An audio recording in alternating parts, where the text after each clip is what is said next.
This Week in Recruiting with Greg Powers. Let's start with our prospect on the rise. Prospect on the rise, we're going down to Katy to talk about Katy Jordan, another wide receiver tight end. Van Keith Brown, who picked up an offer this week from Texas Southern. And then, right behind him, in line, Kansas State, Cal, UConn, UTSA, Nebraska. Yeah, what a week. Nice little week there for Katy Jordan, wide receiver tight end, Van Keith Brown. Texas Southern just kind of popped the cork on it. It reminds me of that SpongeBob episode where he gets his driver's license and he's gas it. He gassed it. Yeah, floor it. It's floor it. Floor it. It is floor it. Yeah, for Van Keith Brown, it was a floor it. Yeah, it was a floor it week. Big-bodied guy, can really climb the ladder.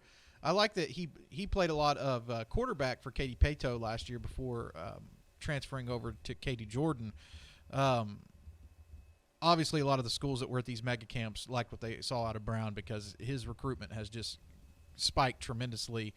And he looks like one of those guys that is going to just be a red zone monster, especially just looking at his list. Now, Nebraska may be like a game-changing offer. They've really been attacking the Lone Star State and I think that they're going to prioritize the tight end or the flex wide receiver position within their offense. They did it really well at Baylor when the coaching staff was there.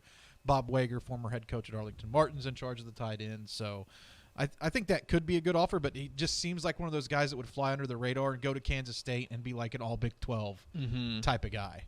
And Katy Jordan's offense, this is a team I'm putting on notice. I don't remember their record. Let me pull their record up really quick because I don't remember it off the top of my head from last season, but their offense is really loaded this year because they have Andrew Marsh, who I think is one of the top 2 wide receivers in the class of 2025 in the state of Texas.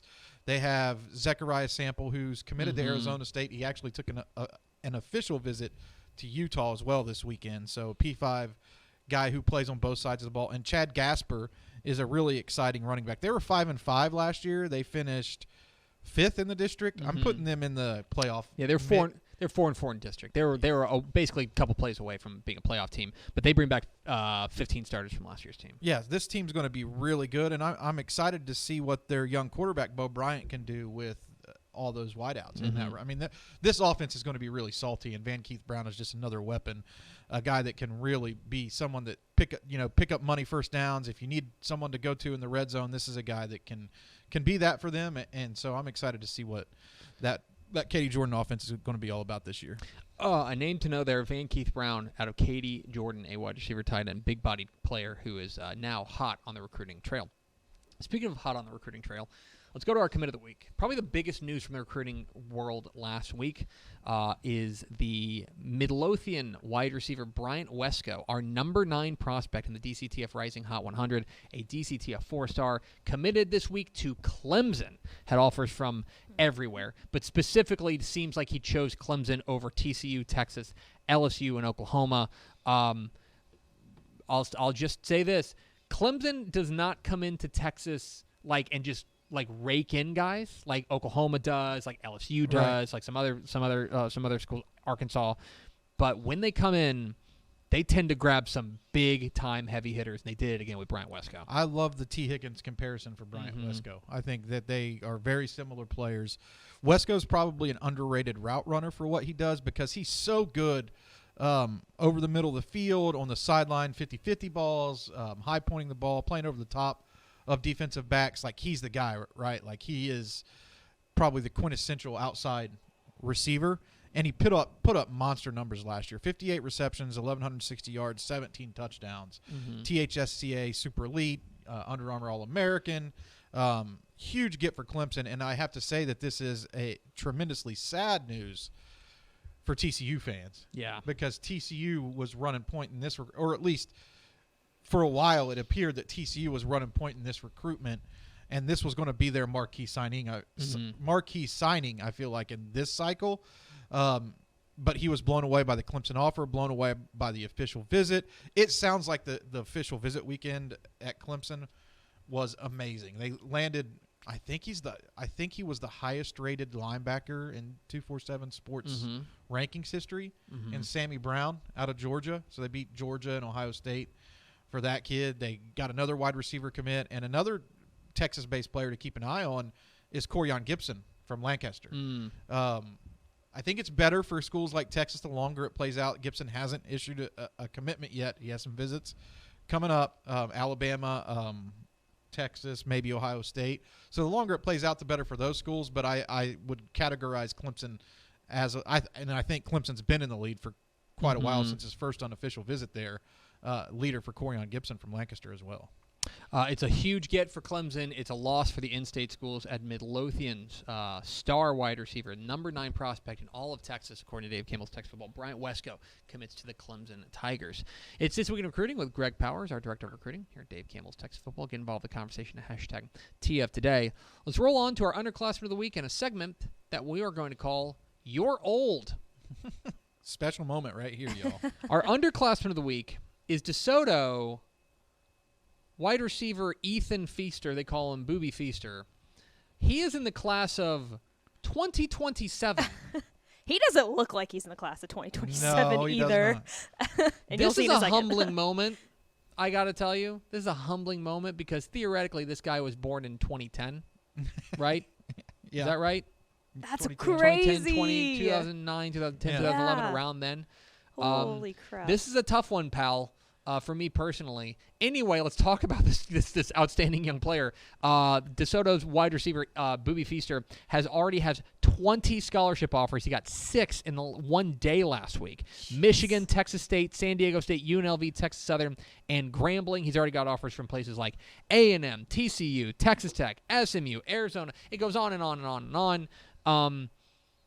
I just need to go I had to go take my Metamucil and have a 4:30 dinner and just watch my stories and go to Get bed. over being old and get excited about the future because you're going to get a chance to see this kid play at the state 7-on-7. Mhm. He's already playing up on DeSoto's 7-on-7 Mhm. squad. He is the truth. Mm-hmm. And I tried to frame it up in my mind of a prospect that I can remember having this much recruiting attention at such a young age. I don't want to call it hype because I'm buying into the hype. I've already got a chance to watch him run with the ones. He's like I would be surprised if he didn't start on DeSoto's team next year. That's Wow. how good he is. He's a very refined route runner, big, legit 6'1", 170, 175 pounds. To be clear, he will be a freshman this He will year. be a freshman this upcoming Yes. season. Correct. Was in the 8th grade this past year. National champion in the 200-meter dash. He had the fastest time in the country as an 8th grader. And the offer list is like legit. Yeah. And I don't have a good comparison. I think the best comparison I can come up with that I covered back in my national analyst days was probably Dylan Moses. And I remember Quinn Ewers had an offer from North Texas like after his 7th grade year or something like that. But he didn't have 20.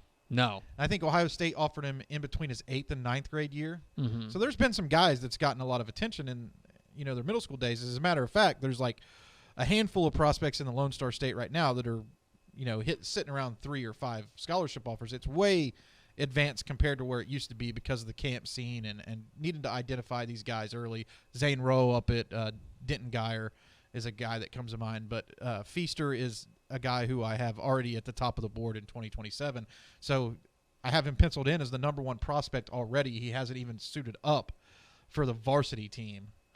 So he has to be unseated from that, right? Like if he's not going to be the number 1 prospect, someone has to take it from him. That's how I feel about it right now. It's way early, right? You don't even know who the guys are. But Feaster's going to be there.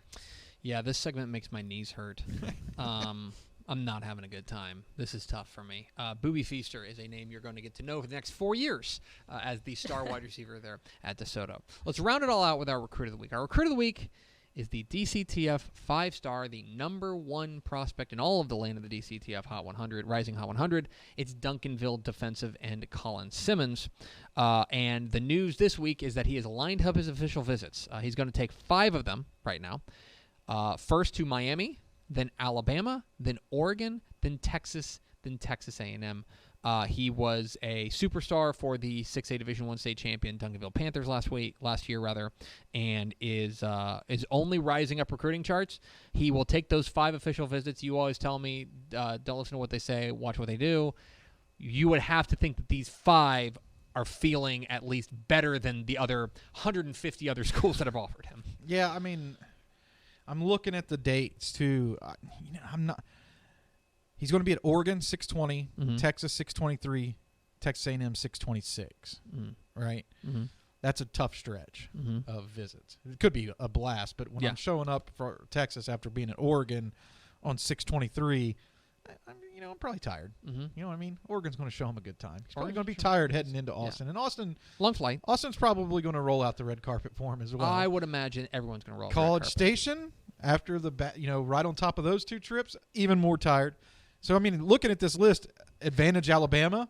Is that really? You know what I mean? That's because my thought is here's last my visit. thought. My thought is you get last at bats. Like A&M gets to be theoretically again, like he can take as many visits as he wants, but theoretically A&M would be the last voice in his ear. So I'm going to throw a twister into this one. Okay. Right. July 1st kicks in a new NCAA rule Mm-hmm. where you can take unlimited official visits. Mm-hmm. So he can take 5 before July 1st. Mhm. That's it. After that, he can take visits to wherever he He wants. takes 10,000 if he wants. LSU is going to get a visit. Okay. You know what I mean? LSU is going to get a visit in the fall. The fact So- that he doesn't have an LSU visit, he's saving it for the fall. That could be big. That's big news. I think Florida is another school that's been pretty involved in this. Should probably get an official visit in the fall as well. So I think Colin Simmons is one of these guys who has played his recruitment close enough to the vest that these top schools are going to want to have Colin Simmons on campus, Mm-hmm. right, and make their pitch to him. If he wants to take 20 official visits, Colin Simmons is the type of recruit who could do it. Mm-hmm. So it'll be very interesting to see how this plays out. This could actually be the first state of Texas, I'm going to call it like this, mega recruit, from the standpoint that a lot of this decision could be based around visits, how the coaching landscape changes by the time he makes a final decision, and NIL deals. Yeah. So this recruitment is, I'm calling it now, this recruitment's going to be wild. And I'm not saying that I'm saying that from a very positive standpoint. Everybody wants Colin Simmons, and Colin Simmons is going to play it out. That's how I feel about it. Yeah, I'm fascinated by this because he's taking these visits obviously because he has summers off, right? But he doesn't have to commit for 8 months, 9 Right. months. He could take this thing all the way to the wire. He could take this all the way to signing day if he wanted to. And so this is a very intriguing set of circumstances for him, especially with the July 1 thing, because you're right. He's got all these offers, and we know that not every team that he's presently going to visit are teams that he has expressed interest in. Right. And, well, this list has evolved too and changed. Oklahoma was a contender in this early on. Mhm. Oklahoma was throwing everything at Colin Simmons, making him the highest priority recruit on their board. Mhm. You know, every coach on the squad was recruiting Colin Mhm. Simmons. He's made multiple trips to Georgia Yeah. already, and Georgia's not even listed here. Yeah. You know what I mean? Like, so this one has a chance to So- heat up, and I don't think that we're going to play speed round later. So I'm going to, Mhm. if you ask me about Colin Simmons, I'll give my pick then. But Mhm. I don't think that you could come close to. You could get it right Mhm. if you guessed. Yeah. If you're an informed guess, you could get it right. But I wouldn't feel confident in saying that anybody's in the lead or what is going to happen. There's been some stories around this one too that, you know, he's one of the most marketable guys in this Mhm. recruiting class. He's so Mhm. fun to watch too. Led his team to a 6A Division I state championship. Plays for what I would consider the most loaded college prospect roster in Texas high school football, which is the biggest state for producing college level talent. Mhm. And he plays a position, A premium that- position. a premium position Mhm. that gets after quarterbacks. It's just going to be a fun recruitment. So, I mean, buckle up and get ready for a good roller coaster ride, and follow us here at DCTF for the latest news on Colin Simmons. We'll keep you plugged in. Should be fun. Should be fun. Should be fun to be Colin Simmons. It's always fun to be Greg Powers, Director of Recruiting at Dave Campbell's Texas Football. Follow him on Twitter at GPowersScout. See his fine work at TexasFootball.com/recruiting.